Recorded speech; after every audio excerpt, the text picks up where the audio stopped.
L'Église est appelée son épouse, et il revient à celle-ci de manifester sa gloire. Ces gloires doivent être révélées par l'intermédiaire de l'épouse. Vous vous souvenez du serviteur d'Abraham, Eliezer, qui est allé chercher la fiancée pour Isaac? Et la dernière carte abattue pour obtenir le consentement de cette jeune fille fut d'exhiber les richesses de son maître et de lui en offrir.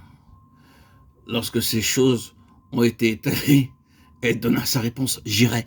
Genèse 24, 58. Elle devint alors le moyen par lequel les richesses de son fiancé furent manifestées. Le canal. Quand les autres personnes de sa famille, celles de Rebecca, ont su quel genre d'homme était cet Isaac, s'il était un mendiant ou un prince, le serviteur, ayant avec lui ce qui lui appartenait, leur a montré ses richesses, ses bijoux, et ils ont su quel genre d'homme était Isaac. Ce serviteur, Eliezer, représentant l'Esprit Saint, représentant le Saint-Esprit, en tant que type, prend les choses de Christ pour les montrer à la future épouse, afin que celle-ci puisse devenir le canal de la manifestation de sa royauté, de sa gloire, de son abondance et de ses richesses. Son héritage dans les saints. Lorsque vous arrivez à la fin du livre de l'Apocalypse, à la ville qui descend du ciel, venant de Dieu, ayant la gloire de Dieu, paraît comme une épouse pour son époux. Son éclat est semblable à celui d'une pierre très précieuse. Et vous voyez qu'il s'agit de l'Église avec la plénitude de Christ. Et c'est cette Église qui manifeste universellement qui est Christ. Voilà l'Église des premiers-nés. Vous et moi sommes appelés à cet effet. Tel est notre appel, telle est notre élection. Ceci suppose quelques applications très concrètes. Pourquoi aujourd'hui le Seigneur attache-t-il autant d'importance et met-il autant l'accent sur la nécessité pour son peuple d'entrer dans une nouvelle position? Il n'y a aucun doute là-dessus que si une grande partie du monde, ceux qui appartiennent au Seigneur, prennent de plus en plus conscience du besoin spirituel, d'un manque, d'une faiblesse et d'une déception, d'un sentiment d'échec et entrent dans une nouvelle recherche, le Seigneur ne permet pas que cela soit contré par de grands mouvements évangéliques.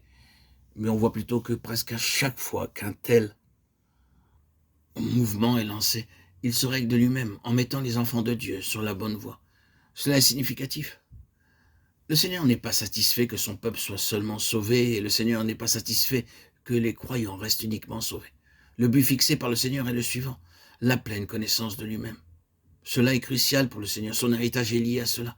Le besoin d'aujourd'hui réside en ce que les enfants de Dieu doivent parvenir à une connaissance de lui-même qu'ils n'ont pas, à une position en relation avec lui, qu'ils n'occupent pas, à une pleine connaissance de lui-même. C'est le besoin lorsque l'Église était dans la jouissance de Christ, dans sa gloire ressuscitée, élevée, exaltée. Alors le Seigneur était libre d'ajouter chaque jour à l'Église ceux qui étaient sauvés. Il avait un libre accès pour le faire, et il l'a fait. On doit se demander si, de nos jours, il n'est pas sans danger pour le Seigneur de faire la même chose de manière systématique, d'ajouter ceux qui viennent d'être sauvés à ce qui existe, s'ils ne se trouvent pas très largement perdants. Pour que les hommes soient sauvés, ne faut-il pas que l'Église soit en vie et qu'elle jouisse des richesses de Christ? N'est-ce pas là la clé du problème? Assurément, cela l'est. Une Église débordante de vie, qui se réjouit du Seigneur, est primordiale par rapport aux non-croyants. Quoi qu'il en soit, nous trouvons là la pensée du Seigneur pour l'Église. C'est une grande pensée. C'est ce à quoi les Lévites étaient appelés. Ils étaient les dépositaires de cette pensée divine. Et ils considéraient toute chose en relation avec cette pensée. En d'autres mots, l'Église des premiers-nés doit représenter la pleine pensée de Dieu et maintenir toute chose dans cette même pensée pour toute son Église.